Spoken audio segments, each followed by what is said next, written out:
পিঠেটা আমি পৌষ পার্বণের দিন বানিয়েছিলাম। আমি প্রথমবার দুধ পুলি বানাচ্ছি, তো আশা করছি রেসিপিটা আপনাদের ভালো লাগবে। তো প্রথমে 500 গ্রাম চাল গুঁড়োয় পরিমাণ মতো নুন, 2 চামচ গুঁড়ো চিনি দিয়ে একবার মাখিয়ে নিয়ে গরম জল দিয়ে এটাকে নরম করে মাখিয়ে নেব। এবার গোল গোল লই করে নিয়ে তার মধ্যে নারকেলের পুরটা দিয়ে এটাকে মুড়ে নেব। এভাবে মুড়ে নিলে সেদ্ধ করার সময় পুরটা বেরোবেও না আর পিঠে ভেঙেও যাবে না।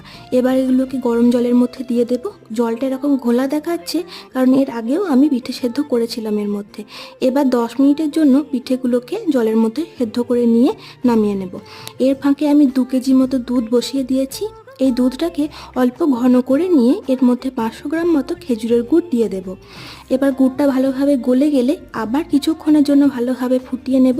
যখন দুধটা অনেকটা ঘন হয়ে আসবে তখন পিঠেগুলোকে দিয়ে আবার 10 মিনিটের জন্য ফুটিয়ে নিলেই দুধ পুলি একদম তৈরি। রেসিপিটা কেমন লাগলো অবশ্যই কমেন্টে জানাবেন।